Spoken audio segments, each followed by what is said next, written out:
First, I'd like to say thank you for everybody for coming. I work in Nairobi in a small office by myself. I don't have a great sense of how interested people are in what I write. I've risked my life many times to get to these stories because the region I cover is one of the most dangerous in the world, and I've been there for now 6 years. And this Kony issue is one of the bigger stories out there. So I appreciate everybody showing some interest in these issues, and I think that's one reason why I won the Pulitzer Prize, is because this part of the world doesn't get a lot of attention. That's why the Kony video was news to so many people, is because you have one of the most brutal, misguided, destructive groups that's been operating for 25 years in this part of the world, and not that many people knew about it until the work that they did. So just to give you an overview, I cover 12 countries in this part of the world, and I cover a lot of conflicts, unfortunately. There's just one guy for the New York Times in this area, and I have to cover Somalia, which just had a famine, Sudan and Darfur and the division between South Sudan and North Sudan, Congo, which is a total mess, Eastern Congo, where there are minerals and countless rebel groups that brutalize people, especially women. I've written a lot about a rape epidemic where hundreds of thousands of women have been raped in this one specific area of Congo, and nobody really knows why. We know there are armed groups. We know that rape has been a weapon of war forever, but for whatever reason, this battle is being expressed on the bodies of women, and nobody can stop it. I've written a lot about that. And I've written a lot about the LRA. And the short story of the LRA is they started as a legitimate or somewhat legitimate rebel group in 1986. Uganda was in horrible shape. It had gone through its own civil war that was similar to Somalia. There was a very weak government. The place was in tatters. And there was an ethnic group in the north of the country, the Acholi people, that wanted more representation. They felt like they had been marginalized. And Kony emerged. He was a Catholic altar boy who spoke in tongues, and people thought he was a prophet from when he was a teenager. And he was quickly identified as the leader of this oppressed group. And they fought the Ugandan government, which was weak at the time. Now they're one of the toughest, most organized governments in the region. And you can't imagine a rebel group getting any traction in Uganda. But this was years ago, and they did. And they had tens of thousands of people that were fighting for them. They were taking over towns. They took over cities. They occupied territory. And they terrorized people. And their MO was to kidnap children and brainwash them and turn them into basically 4-foot-tall killing machines. And they would indoctrinate them to kill their own parents, to kill their own siblings, and to and brutally kill them with rocks and hatchets and clubs. And that was the way that these kids then just lost all sense of what's right and what's wrong, and became the ultimate weapon.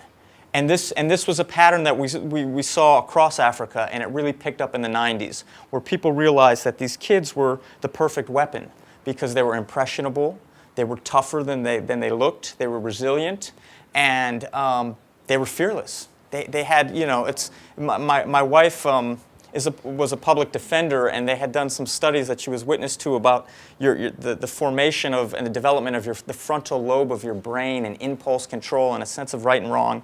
And as Kathy pointed out, I did do some stupid things as a teenager.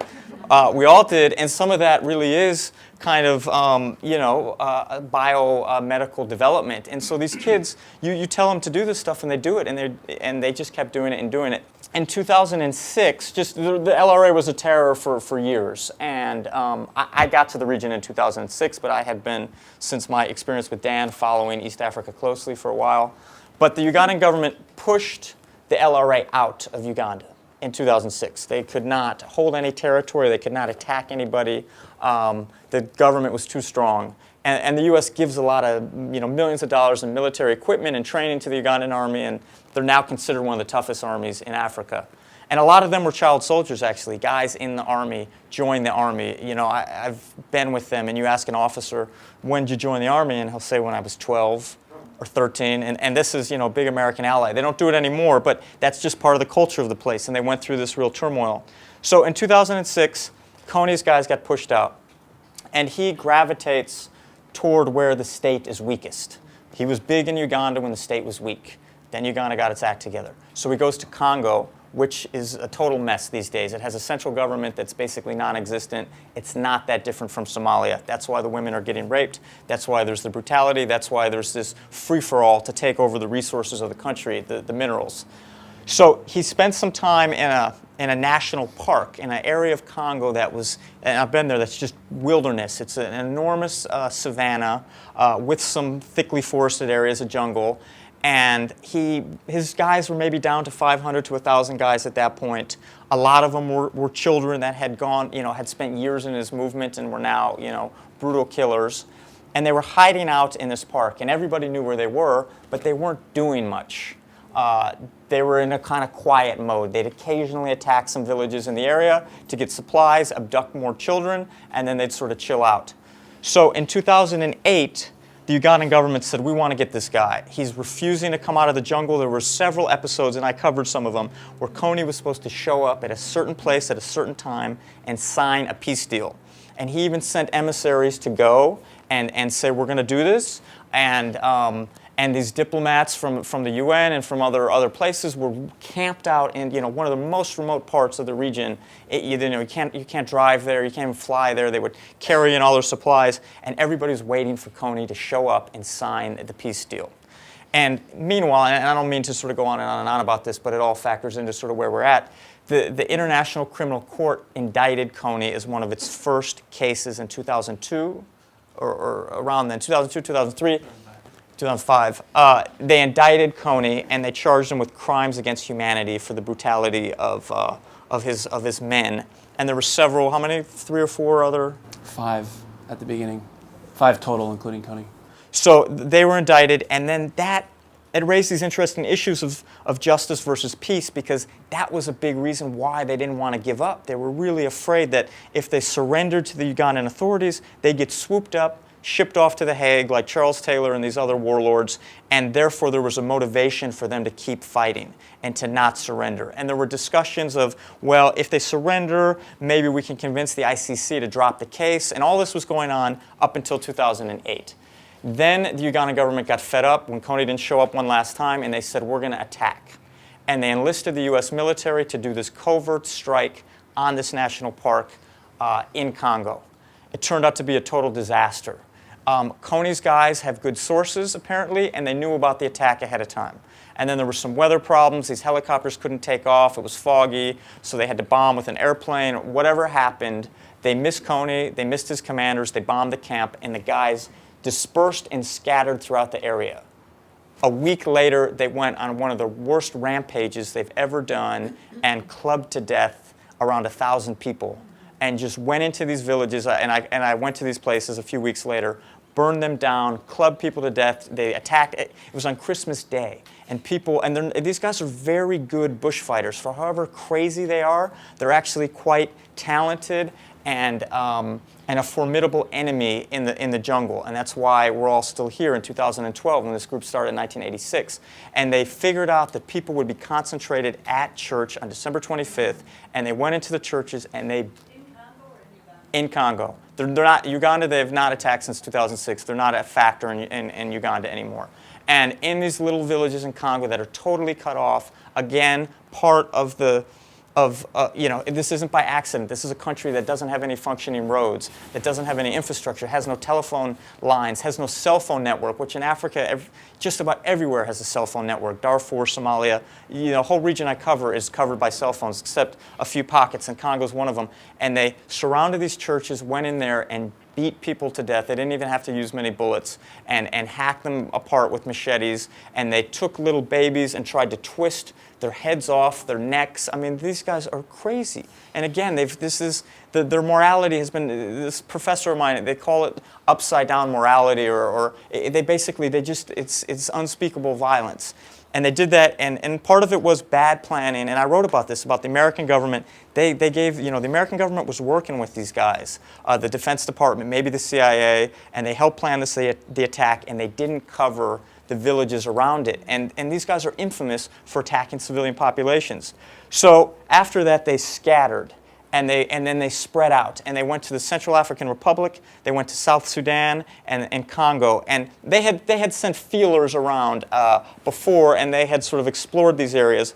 But basically, since that attack, they've been on the run. And I went out with the Ugandans in 2010 trying to hunt Kony before the U.S. troops got involved. And we went to this terrain, and I had been there before to cover some of these massacres, and there had been several other massacres, by the way, since that Christmas massacre. I covered like 2 or 3 myself. And in one, I had to charter an airplane because this area was so remote. And we had information that like 500 or 600 people had been killed again by these same guys. They've tried to form special defense forces, but the guys have, pickaxes and machetes against these hardened bush soldiers. And the U.S. military at the time was kind of trying to help, but behind the scenes, and they were telling me, these guys can cover 40 to 50 miles a day through thick bush on their feet. They literally cover their tracks. They walk backwards in swamp boots in the jungle to leave tracks that are misleading, so you think they're going this way and they're actually going the other way. They cross rivers they take empty plastic jerry cans, tie them together with rope, and cross these big surging rivers. They're really crafty dudes. And they kept killing people and killing people. So I went out with the Ugandans to try to hunt, on the track for Kony. And they managed to get some of his commanders, but not the top guys, not Kony.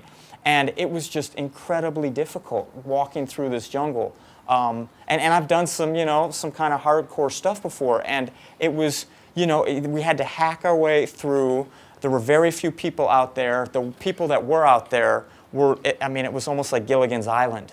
They had almost no clothes. I saw this one woman, she was making some home-brewed alcohol of this like wooden chemistry set of wooden plates and hoses made out of reeds. It was just bizarre stuff.